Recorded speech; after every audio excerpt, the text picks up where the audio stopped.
विज्ञान का सबसे महत्वपूर्ण टॉपिक के अध्ययन करेंगे, जिस टॉपिक का नाम है कोशिका। इस कोशिका में नाम के टॉपिक में से हमेशा परीक्षा में किसी न किसी प्रकार का सवाल आता है।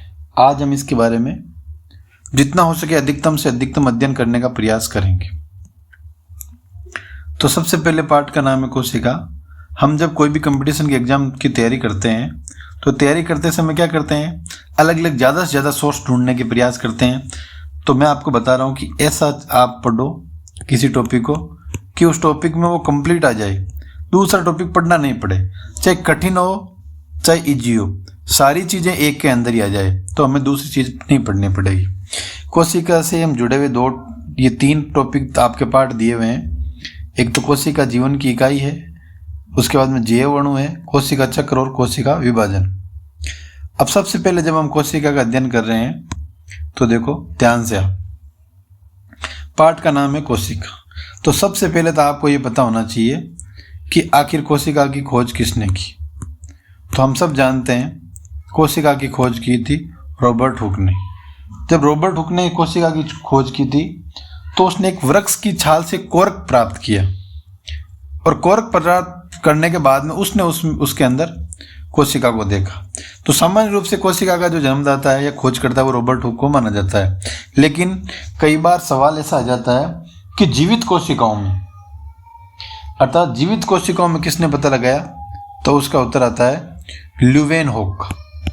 ये दो अलग अलग डिफरेंस होते हैं जिसको हमें ध्यान से देखना है। कोशिका की खोज रॉबर्ट हुक ने की, और जब जीवित कोशिका की बात आए तो आपको इसका आंसर ल्यूवेनहोक को लगाना है। अब इसमें देखो आगे क्या क्या दे रहा है। ये कह रहा है कि इसके हम अध्ययन करेंगे, तो कोशिका के बारे में अध्ययन करेंगे, कोशिका क्या होती है, कैसे बनती है, कैसे होते हैं, फिर इसके सिद्धांत किसने दिए, फिर इसका कंप्लीट अध्ययन करेंगे कि कोशिका के कितने पार्ट होते हैं क्या क्या, और फिर कोशिका की दो प्रकार की जो कोशिकाएं होती है, यूकेरियोटिक कोशिका और प्रोकैरियोटिक कोशिका, इसका अध्ययन करेंगे।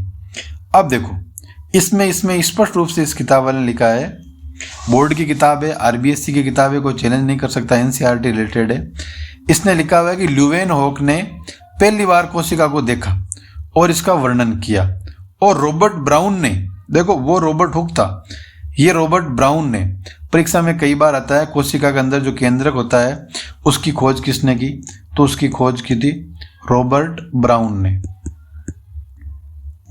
और ये आता है कि कोशिका को पहली बार जीवित कोशिकाओं में किसने देखा, तो वो किसका नाम आता है, ल्यूवेनहोक का नाम आता है। ये सूक्ष्मदर्शी के माध्यम से देखा। तो इस पेज में से जो आपको इंपॉर्टेंट जो टॉपिक थे, सवाल थे, वो मैंने आपको बताए। अब आप आगे अध्ययन करो। अब ये बात कर रहा है कोशिका के सिद्धांत की। कोशिका के सिद्धांत का भी जब पहली बार सिद्धांत दिया तो वो असफल हुआ था, और उसके बाद में उसका व्यवहारिक अध्ययन अलग अलग किया था। तो असफल हुआ तो इसमें भी आपको साइंटिस्ट मिलेंगे, और सफल हुआ तो उसके भी अलग अलग वैज्ञानिक मिलेंगे। तो थोड़ा सा हमें ध्यान से देखना है। ये बोल रहा है, एक वैज्ञानिक हुए थे स्लाइडन। ये देखो एक दो स्लाइडन हुए। इन्होंने क्या किया कि सबसे पहले इसके साथ एक साइंटिस्ट, और ये देखो यहां पर व्यवहारिक रूप से कंप्लीट लाइन आ गई। स्लाइडन और स्वान ने संयुक्त रूप से कोशिका सिद्धांत को प्रतिपादित किया, जो कि असफल रहा। इसके बाद में रुडोल्फ विर्चोव ने इस सिद्धांत को देखकर इसको सफल करने का प्रयास किया। तो हमेशा देखो, मैं भले ही आपको समय लगा रहा हूँ, लेकिन इस किताब की एक एक चीज़ बता रहा हूँ जो परीक्षा में कई बार आती है, और इनसे बाहर तो सवाल बनने का सवाल ही पैदा नहीं होता। लेकिन हम किताब को ढंग से नहीं पढ़ पाते, हम सोचते हैं कि एनसीईआरटी की बहुत बड़ी किताब है तो इंपॉर्टेंट चीज़ नहीं निकाल पाते। तो स्लाइडन और स्वान ने जब इसका दिया था कोशिका सिद्धांत, तो वो तो रहा असफल, और रुडोल्फ विर्चोव ने जो दिया था वो सफल रहा। तो उसने क्या कहा था, वो देखो, उसने कहा जितने भी जीव कोशिका है वो कोशिका उत्पाद से बनते हैं, और सभी कोशिकाएं अपने पूर्व स्थित कोशिकाओं से निर्मित होती है। अब बात चल रही है भाई कोशिकाएं, तो हमें ये तो पता होना चाहिए भी कोशिकाओं के क्या कार्य है, आखिर कोशिकाएं होती क्या है, कोशिकाएं किससे बनती है। ये समग्र अवलोकन आ गया तो इसमें कंप्लीट रूप से आ जाएगी। लेकिन मैं आपको कुछ कार्य बताता हूँ जो कोशिका के द्वारा किया जाता है। सबसे पहले तो कोशिका क्या करती है, हमारी जो भी रासायनिक संरचनाएं होती है उनका संयोजन का कार्य करती है। संयोजन के कार्य के बाद में क्या करती है, इनके उपापचय, इनकी जो प्रक्रियाएं हैं वो कंप्लीट करती है। इसके अलावा क्या करती है, हमारा जो शारीरिक संगठन का जो ढांचा होता है उसको मजबूत बनाने का कार्य क्या करती कोशिकाएं करती है, ताकि आपसी मजबूत बनी रहे। इसके अलावा छोटे छोटे जीव होते हैं, वो तो हम भी समझते हैं, उनमें कोशिकाएं नहीं होती। जैसे एक कोशिकी भी होते हैं, दो कोशिकी भी होते हैं और बहुकोशिकी भी होती है। तो छोटे छोटे जीवों में तो नहीं होती, लेकिन बड़े बड़े जीवों में तो क्या होती है, कोशिकाएं अधिक संख्या में पाई जाती है। और ऐसा कहते हैं कि मानव शरीर में 10⁴ मानव कोशिकाएं होती है, 10⁴ मानव कोशिकाएं होती है। और सबसे इम्पोर्टेंट की बात यह है कि ये कुंडलियाँ होती है अर्थात द्विगुणन के रूप में होती है, जो मानव में आनुवांशिक क्रियाएं भी कंप्लीट करने का कार्य करती है। तो हमें ये चीज़ ध्यान रखनी है। देखो, ये मैं इसलिए बता रहा हूँ ताकि हमें पता चले कि बार बार हम कोशिका का अध्ययन कर रहे हैं तो कोशिका का मतलब क्या है, ये हमारे कार्य हैं। अब देखो, ये प्याज के छिलके या मनुष्य की गोल कोशिकाओं का ये अलग अलग अध्ययन करते हैं, जिसमें कंप्लीट रूप से लिखा है। लेकिन ये क्या कह रहा है, प्रत्येक कोशिका के भीतर एक सघन झिल्लीयुक्त संरचना मिलती है जिसे केंद्रक कहते हैं। अब केंद्रक का भी अलग अलग सिस्टम होता है, कोशिका के भीतर ये कह रहा संरचना मिलती है। और ध्यान से रखना, केंद्रक का जो गुणसूत्र होता है उसे क्रोमोसोम कहते हैं, और जो केंद्रक होता है उसके अंदर ये गुणसूत्र होते हैं जिसमें आनुवांशिक पदार्थ डीएनए होता है। अब हम क्या करते हैं कि जब संतति विकास होता है तो हम ये तो पता है कि गुणसूत्रों से होता है, क्रोमोसोम से होता है, वो आनुवांशिक पदार्थ है। लेकिन होता कहाँ है, ये कोशिका के भीतर जो केंद्रक होता है ना, उस केंद्रक में डीएनए का निर्माण होता है। ये देखो स्पष्ट रूप से लिखा है, जिस कोशिका में अब ध्यान से रखना, ये लाइन बहुत इंपॉर्टेंट बन जाती है, वेरी वेरी इंपॉर्टेंट बन जाती है, जो आपको ध्यान से देखना है। ये कह रहा है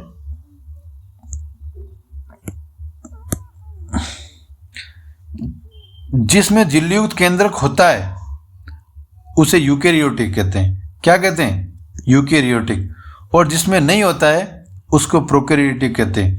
कई बार हमारे एग्जाम में ऐसे सवाल आते हैं कि यूकेरियोटिक और प्रोकैरियोटिक जो कोशिकाएं हैं उसके बारे में ये बता देता है कि जिसमें केंद्रक होता है उसको यूकेरियोटिक कहते हैं और जिसमें केंद्रक नहीं होता है उनको प्रोकैरियोटिक कोशिकाएं कहते हैं। ये क्वेश्चन हमारे कई बार आता है। अब क्या होता है कि जब एक तो यूकेरियोटिक कोशिका हो गई, एक प्रोकैरियोटिक कोशिका हो गई, दो से केंद्रक का निर्माण नहीं होता है। ये कहता है यूकेरियोटिक कोशिका में एक तो केंद्रक होता है, प्रोकैरियोटिक में केंद्रक नहीं होता है।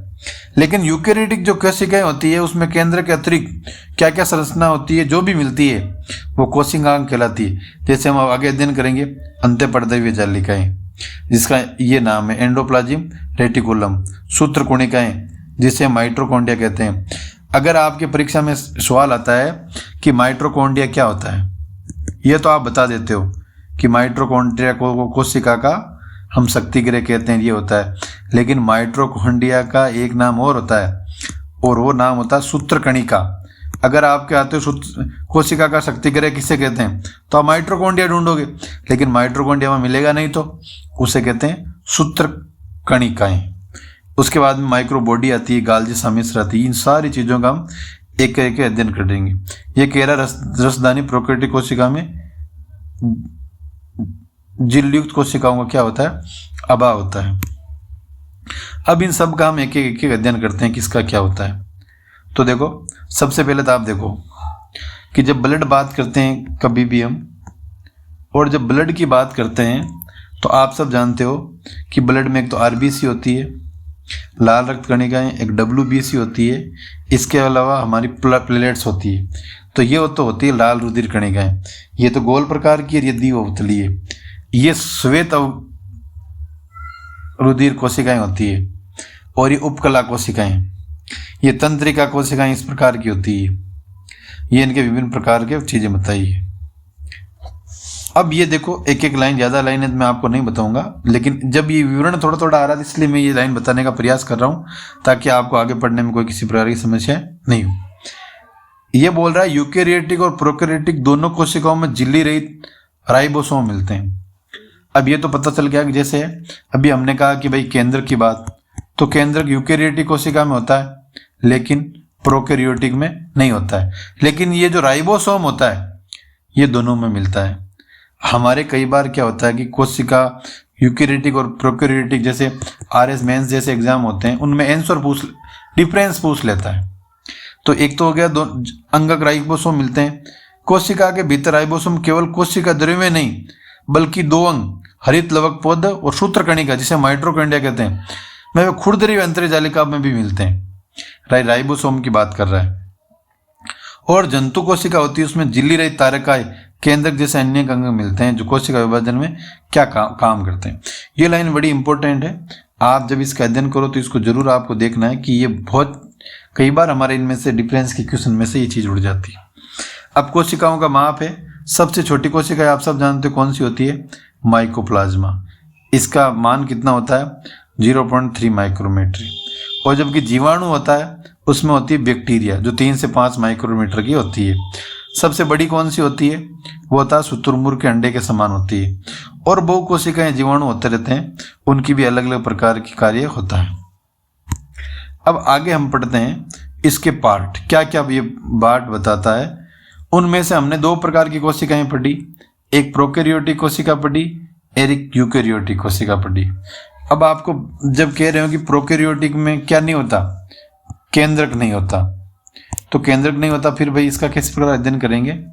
अब तो हमें पता होना चाहिए कि प्रोकैरियोटिक कोशिकाएं किस में होती है। तो ये बता रहा कि जीवाणु, नीलहरी शैवाल, माइकोप्लाज्मा, इन पीपीएलओ ये अलग मिलती, इनमें क्या मिलती है? प्रोकैरियोटिक कोशिका इनमें होती है। यूकैरियोटिक कोशिकाओं से बहुत छोटी होती है जो काफी तेजी से विभाजित होती है, लेकिन तेजी से विभाजित होने के कारण हमारे शरीर को ये क्या करती है? मजबूत ढांचा प्रदान करती है। और शरीर को मजबूत बनाने का ये कार्य प्रोकैरियोटिक कोशिकाओं का के द्वारा किया जाता है। आगे ये प्रोकैरियोटिक कोशिका के बारे में विभिन्न डीएनए होते हैं, प्लाज्मिड होते हैं के बारे में इसने अलग अलग बताया है। हमें इसमें से कोई इतना ज़्यादा सवाल नहीं बनता। सवाल केंद्रक से रिलेटेड बन रहा है कि भाई केंद्रक पाया जाता है नहीं पाया, जो इसमें नहीं पाया जाता है। अब कोशिका का जो आवरण है और इसके रूपांतरण है, ये इसके बताता है। भाई कोशिका का आवरण का मतलब होता है कोशिका हमारे शरीर को मजबूत बनाए के रखती है, हड्डियों के ढांचों को, जिसे हम कई बार कहते हैं कोशिका भित्ति, सेल वॉल भी कहते हैं, वो आगे आएगा। अब ये बता रहा है इसको आप अधिकांश प्रोकैरियोटिक कोशिकाएं विशेषकर जीवाणु कोशिकाओं में एक जटिल रासायनिक कोशिका आवरण मिलता है। इनमें कोशिका आवरण दृढ़ता पूर्वक बंधकर 3 स्तरीय संरचना बनाता है। जैसे ये हो गई, इसके पश्चात क्रम से कोशिका भित्ति और जीव द्रव्य झिल्ली होती है, जैसे अभी मैंने आपको कुछ समय पहले ही बताया था कि भाई ये कार्य करता है। और प्रत्येक का कार्य होता है कि तीनों मिलकर एक सुरक्षा इकाई बनाते हैं हमारे शरीर की। अब इसके इंपॉर्टेंट पार्ट आगे आएंगे जो इसके बाद में आएंगे। अब ये क्या कह रहा है? कोशिका भित्ति कोशिका के आकार का निर्धारण करती है और हमारे शरीर को मजबूत बनाने का कार्य कोशिका भित्ति के द्वारा किया जाता है। ताकि देखो कोशिका भित्ति के जो क्या कार्य वो मैं आपको बताने का प्रयास करता हूँ। ये कोशिका भित्ति के बारे में बता रहा है, अलग अलग प्रकार से मैं बता रहा है भाई इसे मीसोजोम कहते हैं। कोशिका फैलाव से बनती है। ये फैलाव पुट्टिका, नलिका, पटलिका, इनके अलग अलग पार्ट है। अब अपन यहाँ पर व्यवहारिक रूप से कोशिका भित्ति के देखते हैं। सबसे पहले तो हमें पता है कि कोशिका भित्ति होती है वो प्लाज्मा झिल्ली के बाहर स्थित होती है। जब ये प्लाज्मा झिल्ली के बाहर स्थित होती है तो हमारे शरीर को क्या करिए? मजबूत बनाने का कार्य इसके द्वारा किया जाता है। और ये पादप कोशिकाओं में भी जुड़ी रहती है।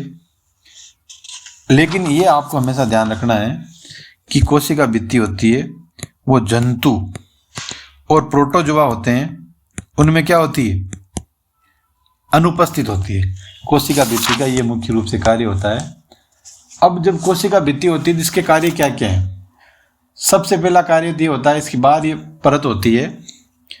जैसे मान लो ये कोशिका है, ये 3 परत हो गई इसकी, ये बाहरी परत होती है। तो इस बाहरी परत को हम कहते हैं लेमिला। और ये हमें क्या करती है? जस्ट पादप कोशिका से जुड़ी होती है और जब भी कार्य गोंद बनाने का ये कार्य करती है। उसके बाद में द्वितीय कोशिका भित्ति आ गई। ये क्या करती है? परतों से आपस में जुड़ी रहती है और जलरोधी पदार्थ के रूप में कार्य करती है। ये अलग अलग इसके कार्य होते हैं। अब आता है राइबोसोम और अंतरपिंड। तो राइबोसोम की जो हमें महत्वपूर्ण चीज ध्यान रखनी है वो ये है कि सबसे पहले तो आप ध्यान रख रहे हो कि इसका जो 15 से 20 नैनोमीटर आकार की होती है। अब इसकी जो इकाई होती है 50 और 30 की बनी होती है, और जो आपस में मिलकर 70 प्रोकैरियोटिक राइबोसोम बनाते हैं, जिसे बहुराइबोसोम और बहुसूत्र भी कहते हैं। प्रोकैरियोटिक इसके इतने ज्यादा इंपॉर्टेंट सवाल कोई बनता नहीं। ये इन दोनों की आपको आकृतियां बताई हुई है, ऊपर पादप कोशिका की है, नीचे प्राणी कोशिका की है, ताकि प्रोकैरियोटिक और यूकैरियोटिक का आप अंतर महसूस कर सकते हो। आप इस डायग्राम को ढंग से देख लो।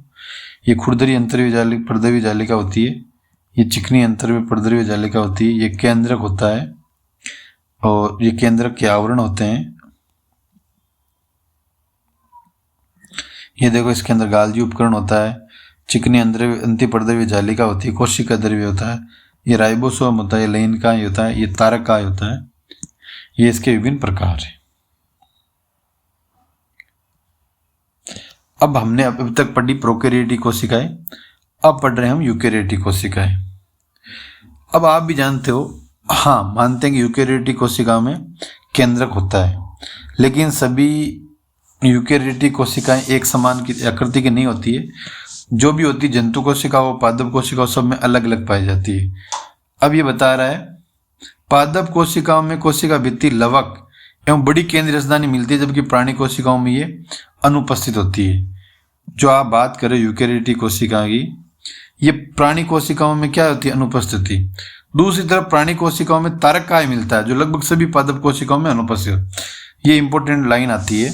ये कह रहा है कि जो यूकैरियोटिक कोशिका होती है, जो प्राणी कोशिकाओं में अनुपस्थित होती है, लेकिन जो तारकाय है वो प्राणी कोशिकाओं में तो उपस्थित होता है, लेकिन पादप कोशिकाओं में क्या होता है? अनुपस्थित होता है। इस चीज का हमें थोड़ा सा ध्यान रखना है। अब ये एक एक बात कर रहा है कोशिका झिल्ली की, और कोशिका झिल्ली में ये क्या क्या बता रहा है वो हमें थोड़ा सा ध्यान से देखना है, और इसका सही व्यवहारिक रूप से हमें अध्ययन करना है। कोशिका झिल्ली के बारे में बता रहा है। जो कोशिका झिल्ली होती है वो मुख्य रूप से, इसे हम प्लाज्मा झिल्ली भी कहते हैं। इसका एक नाम और है, वो है प्लाज्मा झिल्ली। और ये कह रहा है कि कोशिका झिल्ली होती है मुख्यतः लिपिड और प्रोटीन की बनी होती है, और कोशिका द्रव्य तथा केंद्रक बंद होते हैं, जो विषाणु को छोड़कर जंतु, पादप, प्रोकैरियोटिक कोशिका में होते हैं। इसका आपको एक ही चीज ध्यान रखना है, कोशिका झिल्ली होती है मुख्यतः लिपिड और प्रोटीन की बनी होती है। इसके बाद में आपको याद रखना, मनुष्य का जो रुधिराणु और इरिथ्रोसाइट का जो पार्ट है, उसमें झिल्ली में लगभग 52% प्रोटीन और 40% लिपिड मिलता है। ये में ध्यान रखना। कोशिका झिल्ली का सर्वश्रेष्ठ नमूना है वो सिंगर और निकोलसन ने प्रतिपादित किया था। इसके अलावा इसका सवाल है,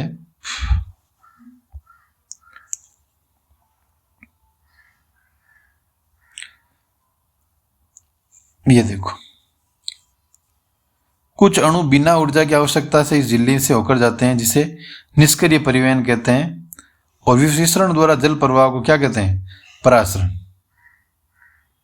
और कहीं पर एटीपी का प्रयोग होता है, उसको अपन क्या कहते हैं? सक्रिय परिवहन। अब आती है कोशिका भित्ति, और यहां से आपकी इस बुक से इंपॉर्टेंट टॉपिक स्टार्ट होते हैं। कवक और पौधों की जीवद्रव्य झिल्ली के बाहर पाए जाने वाले दृढ़ निर्जीव आवरण को क्या कहते हैं? कोशिका भित्ति। दृढ़ निर्जीव आवरण। अब आपके समझ में आ गया कि दृढ़ निर्जीव आवरण बोल रहा है, इसका मतलब ये किसकी बात करना चाहता है? अर्थात कोई भी भित्ति का मतलब होता है दीवार, जिसे हम कहते हैं सेल वॉल। जो मजबूती प्रदान करता है वो क्या कहलाता है? कोशिका भित्ति कहलाता है। अब इसके अलग अलग पार्ट में पहले ये बता रहा है, ये भित्तियों के बारे में बता रहा है कि कौन सी कोशिका भित्ति, प्राथमिक भित्ति कौन सी होती है, द्वितीय भित्ति कौन सी होती है। उसके बाद में आता है अंत्यझिल्लिका तंत्र। अब अंत्यझिल्लिका तंत्र का मतलब होता है इसके अंदर और कौन से, इस तंत्र के अंदर और कौन कौन से पार्ट पाए जाते हैं, जैसे अंत्यद्रव्य जालिका, गोल्जिका, लयनका, रसदानी, सूत्रकणिका जिसे माइटोकॉन्ड्रिया कहते हैं, हरित लवक, ये समझिए। अब आती है अंत्यद्रव्य जालिका। राइबोसोम, ये लाइन आप याद रखोगे, राइबोसोम अंतर्य जालिका के बाहरी सतह पर चिपके रहते हैं, जिसे अंतर्य जालिका दल पर राइबोसोम मिलते हैं। ये खुरदरी जालिका से रिलेटेड होते हैं। अब इसके जो आपको ऊपर ऊपर की चीज याद रखनी है, ज्यादा डीप तक जाना नहीं है। सबसे पहले गोल्जी उपकरण आ गया, तो आपको पता होना चाहिए कि गोल्जी उपकरण की खोज किसने की? कैमिलो गोल्जी ने। कैमिलो गोल्जी ने जब गोल्जी उपकरण की खोज की तो किस पे प्रयोग किया? उल्लू और बिल्ली पर। अब जब कैमिलो गोल्जी में गोल्जी उपकरण का आप ढूंढते हो और गाल्जी काय कहते हो, उसका व्यास कितना होता है, तो आपको ये याद रखना है व्यास। उसके बाद में आपको अगली चीज याद रखनी है, गोल्जी का एक ग्लाइकोप्रोटीन व ग्लाइकोलिपिड निर्माण का मुख्य स्थल है। ज़्यादा डीप जाने की जरूरत नहीं है, यहीं से सवाल आता है। उसके बाद में लयनकाय आता है, जिसे हम लाइसोसोम कहते हैं। लाइसोसोम को आत्मघाती थैली भी कहते हैं, परीक्षा में कई बार सवाल आता है। और इसकी जो खोज की थी वो डी ड्यूवे ने की थी। और ज़्यादातर इसमें ये क्या करता है, एंजाइम को अवशोषण करने का कार्य करता है। और कई बार क्या करता है, ये और भी कर लेता है। ये देखो पाचन क्रिया का काम करता है। ये enzyme carbon, protein, lipid, nucleic अम्ल आदि का पाचन करता है।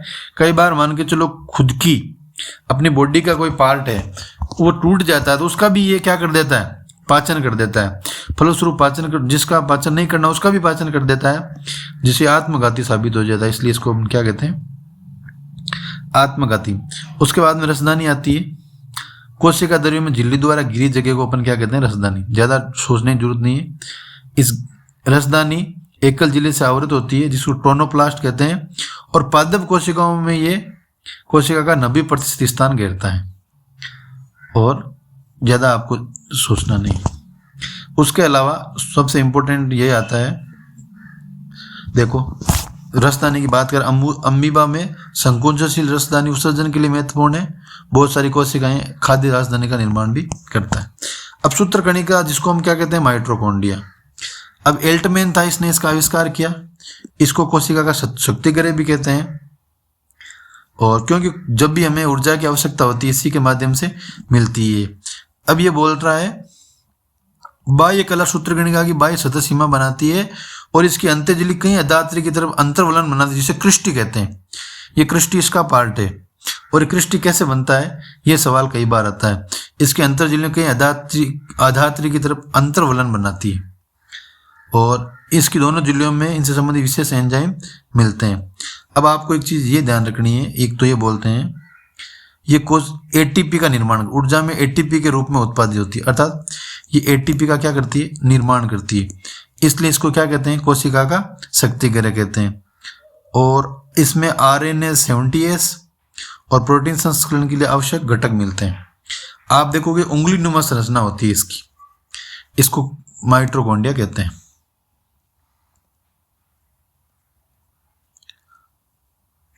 अब बात आती है लवण की, जिसे हम प्लास्टिड कहते हैं। जो लवक होता है पादपों में, शैवालों में पाया जाता है। इसकी जो खोज की थी वो ई हैकल ने की थी। अब लवक है वो सामान्य रूप से हम देखते हैं हरित लवक होता है, वर्णी लवक होता है, अवर्णी लवक होता है। पौधे होते हैं उसमें जो हरा रंग होता है वो कोई ना कोई लवक के कारण ही होता है, वो जैसे पर्णहरित कहते हैं उसको। इसमें अलग अलग देखो ये बताएगा, हरित लवकों में पर्णहरित वर्णक पाया जाता है, वे कैरोटीनॉइड वर्णक मिलते हैं जो प्रकाश संश्लेषण के लिए ऊर्जा को संचित रख सकते। और वर्णी लवक में जो कैरोटीनॉइड है वर्णक है जो दूसरे से मिलते हैं, ये देखो ये पीले नीले रंग दिखाई देते हैं। और अवर्णी लवक आकृति के रंगीन लवक होते हैं। इसी प्रकार प्रोटीन लवक भी होते हैं। पीटिका में झिल्लियुक्त थैली जैसी संरचना संगठित हो, जिसे थाइलेकोइड कहते हैं। और आपको अंत में एक चीज ये ध्यान रखनी है, हरित लवक में पाई जाने वाले राइबोसोम 70S और कोशिका द्रव्य 80S से छोटा होता है। उसके बाद में राइबोसोम होता है। जॉर्ज पेलोड ने इलेक्ट्रॉन सूक्ष्मदर्शी से इसको देखकर इसका पता लगाया। और यूकेरियोटिक कोशिका में 10S और प्रोकैरियोटिक कोशिका में 70S प्रकार के ये होते हैं इनकी उपायां। यहाँ पर ये अलग अलग अवसाधन गुणांक और राइबोसोम की 2 उपइकाइयों का बना होता है। इनके बारे में ये विभिन्न प्रकार के बताता है। अब हम साइटोपंजर, ये बाकी चीज़ें हम बहुत जल्दी पढ़ेंगे आगे अगले वाले टॉपिक में।